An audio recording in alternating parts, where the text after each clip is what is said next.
The Lost Mermaid, Chapter 11. Time couldn't speed by fast enough. School was back in session, and it was another crazy Monday. The dance was approaching, and girls were already getting asked to prom. I was chomping at the bit to talk to Emerald. Before I knew it, I leapt into the pond to search for her. And there she was, dozing off peacefully. I gently nudged her shoulder, rousing her from her slumber. "Emerald?" I asked. "I need to talk to you." She stirred, opening her eyes. "Oh, 'tis my little landwalker." "Emerald?" I asked. "Do you think I can attract guys? You said good guys are looking for girls with character. I'm not even sure if I have any character. What do you think?" "Oh, Julie, thou radiates light. Thou art cheerful, honest, and hard-working. Thy parents trust thee, even with the young. Thy brothers are boorish, yet thou serve them still. But I do wonder, how is thy inner happiness? Dost thou strive to serve the one?" "Yes," I murmured. "But I could do better. I don't have perfect character." "No one is perfect, dear one, but we strive. Keep working on thy soul. Men of light see women of light." I sighed. Emerald knew so much, especially about things that really mattered. I wondered what her world was like, and if every mermaid was as wise as her. As we swam out of her sanctuary, I asked, "What do you do in the ocean? How do mermaids live?" In our culture, mermaids are the rulers, mermen are the warriors. Together we care for the whales, the rising generation, and the old and feeble. "You travel with whales?" "Aye. We travel with our protectors, the gray whales, as they swim along the coast. We deliver their young in the warm waters and watch over them as we travel. We clean them of sea leeches and the like. Our warriors patrol defending our pod as we travel to the Arctic for the great fish to feed." Wow, I never imagined. "Are all the men warriors?" "Aye. They are manly, brave, and strong. We praise mermen for their agility, muscles, and powerful fins." I grimaced. It seems weird to praise their muscles. "It seemed strange to me at first, too," she agreed.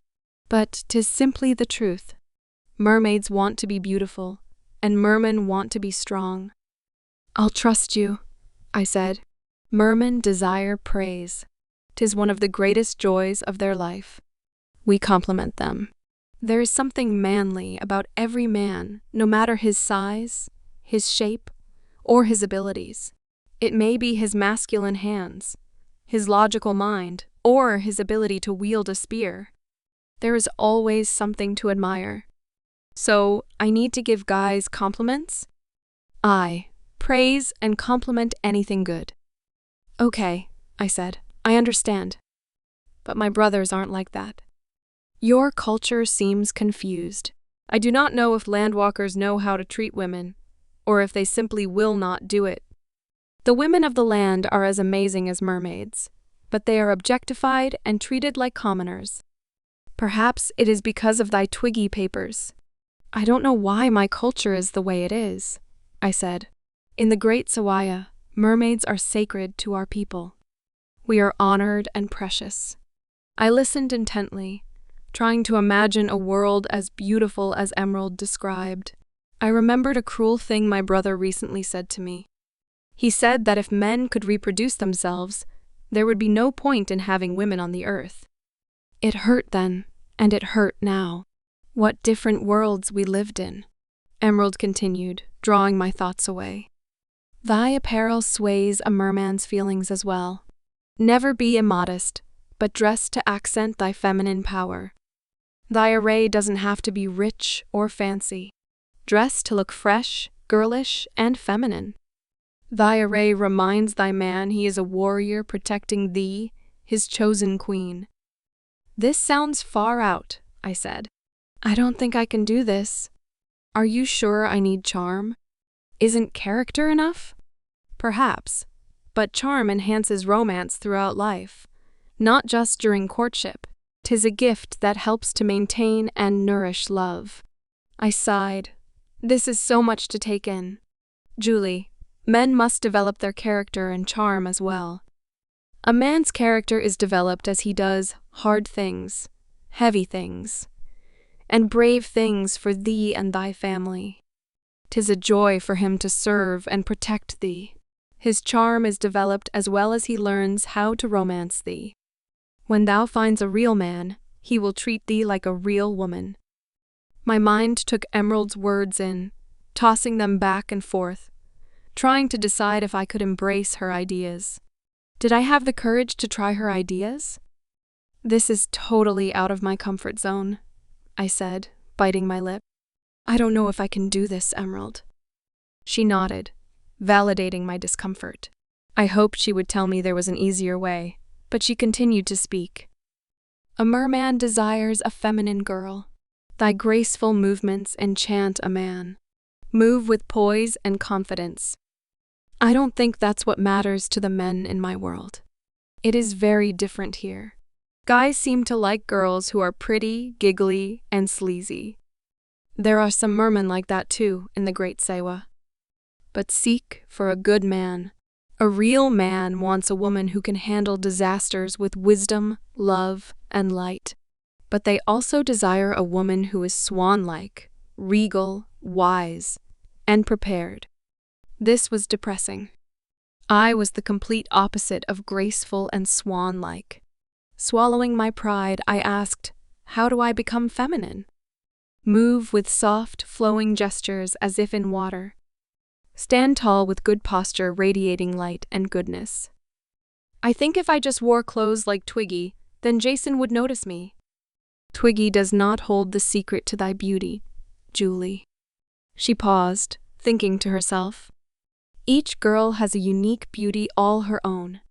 Take time each day to look at thy reflection. Look deep into thy eyes and say to thyself, I am beauty over and over. All right, I said. I'll try. Emerald gently squeezed my arm, encouraging me. Julie, there's more to know. Being charming does not mean thou art weak. There are evil, lazy, cruel men. They do not center their hearts on Owelda. Passions rule their souls. They strive to control others. Flee from such a man as thou would a serpent. Oh, I would never choose a guy like that, I said, appalled at the thought. In my heart of hearts, I pray. But some men are crafty. They are deceivers. Listen to thy heart. Thou will feel uneasy with them. Never disregard thy feelings. I nodded. These men are poisoned by Jezebels, caught from their siren songs. If thou art bound to such a man, demand respect, or thou will not receive it. Always rely on Alwelda's love for thee, but especially when men are weak or cruel. My mom taught me that too. She sounds wise. She is, I agreed. Julie, I don't mean to scare thee, but even good men may lose their way, becoming deaf or blind or lost. Merfolk know they must eat mermenna and sing the songs of the sea when venturing beyond the pod. 'Tis not enough to do just one or the other.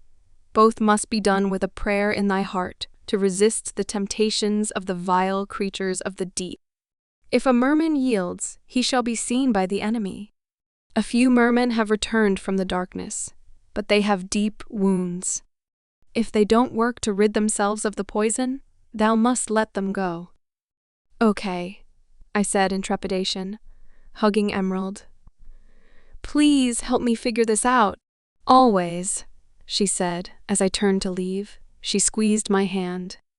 We swam in silence as I thought about what she had said, resolving to develop those qualities. Then maybe I would get Jason's attention. I was pulled out of my thoughts as a loose branch sliced through the water, broken off from a redwood. It spiraled down, losing momentum and sinking. Jared's dad had told me that falling redwood branches were called widowmakers, because when they fell on an unsuspecting lumberman, it made many mournful widows back in the day. Emerald, we've got to get you home. There's more water spilling out of the creek now. I could get a jack or lever to see if we can pry open the hole in the logs. Julie, 'tis too dangerous. I like your truck idea best. We need someone who can drive. But then they would find out about you. More help could be good, Emerald said. I nodded. I don't know if I can do it alone. We need someone strong, who can lift you. Someone who knows the way or could clear a path if the road is bad. If the person is trustworthy, it shall be fine. Okay, I'll think about it. I wondered who I could get to drive. I had to choose the right person. I knew I couldn't ask my dad, but maybe Shane or Jared would help. I trusted both of them and hoped one of them would help us. Running home, I opened my dresser drawer, wondering if I could pull together a feminine outfit for school the next day. I usually wore a plain white shirt and a blue skirt. I had received a big box of them from Melody, Jared's sister, when she went to a private school. They were not the cutest, but the skirts didn't have to be doctored.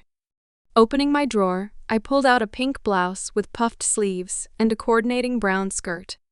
I had added lace to the bottom to make it modest, but hadn't worn it much because it felt too fancy. Looking around a bit more, I concluded this was the best I could do. Laying it out, I dressed in my nightgown and knelt to pray at my sofa. Dear Heavenly Father, I said, I'm thankful for Emerald. I am so thankful she is teaching me what I need to know. Please bless Mom to get some sleep tonight. Please help me find a way to get Emerald to safety. I don't want to get in trouble. I need thy wisdom to help me figure this out. I am struggling. The guys at school don't notice me. I feel invisible. Please bless Dacia and I will be asked to the dance. I really want Jason Jackson to ask me, but it seems unlikely. Heavenly Father, am I going to be loved? Father, does thou see me? Does thou love me? I knelt there with my eyes closed, listening. Usually, I pray and hop into bed, but I was determined to try and hear God. Maybe Mom was right, and Heavenly Father really would talk to me if I was willing to listen. So I knelt there, trying hard to concentrate. I waited and waited. It felt like an eternity, but it was probably only 2 minutes. I didn't hear a thing. After a minute more, I closed my prayer and went to bed irritated. Oh well, at least I tried. The next morning, I woke up to my alarm earlier than usual. Most mornings, I got up with the rest of my family, and my brothers hogged the bathroom. I usually only got 5 minutes to get ready, which was ridiculous. It was still dark, so I put my curlers on the stove to boil and snuck down the hall, hoping to not wake anyone. After all, I needed more time in the bathroom than usual, because today I was determined to look absolutely gorgeous. Entering the bathroom, I remembered something my dad had taught me, which was to push myself and do at least one hard thing every day. I liked to stay in my comfort zone, but it was good advice.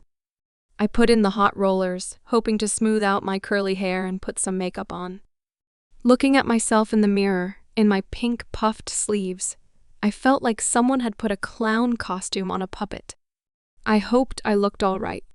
I looked deep into my eyes in the mirror and said, I am beauty. Julie, you are beautiful. Beauty, this is you. It was hard to believe, but the more I said it, the more I believed it. My theater teacher, Miss Brooks, had taught me to exaggerate my part on stage, even though I was only a cast member. I had never gotten a lead in a play, but I would today. It was just my luck. Dad and Dale got back from milking the cows early, marching straight to the bathroom. All too soon, my turn was over. I sighed as Dale pounded the door, yelling, Who's in there? Julie, I said. Get out now. It's my turn. I sucked in a deep breath. 1 more minute, please. No, Julie, you've had your 5 minutes. Instantly, my anger flared and I thought of punching Dale in the arm as I bolted past him. I thought of Emerald and my character and said nothing. Why couldn't my brothers talk like civilized people? I did a quick final check in the mirror, prayed for strength, and walked out holding my head high. Dale's jaw dropped. Who are you? I continued down the hall as Wayne and Leroy shuffled to the bathroom, rubbing their eyes, in briefs and saggy socks. Leroy stumbled into Wayne, who shoved him into the wall. "Hey, what was that for?" Wayne yelled. Looking up, they saw me and stopped fighting. I heard Leroy's jeers, but paid no attention to them. I needed one more accessory. I stepped into my parents' room, where Mom was helping Benny. I watched her for a minute before asking, "Good morning, Mom. How was your sleep?" Her back still turned. She yawned. Benny was up a bit, but I love my quiet hours with him. He's so yummy. She turned to me, smiling. I smiled back. "Can I wear your pearls?" She blinked, shocked, seemingly stunned by my appearance. "Yes," she stuttered as I walked out. She called, "You look especially nice today." "Thanks, Mom. Love ya." I didn't hear my brothers as we drove to school. My mind was far, far away. I usually enjoyed listening to them talk about the latest sports game, but I was pondering Emerald's words. I promised myself I would find Jason Jackson before the end of school that day and try my hand at the art of charm.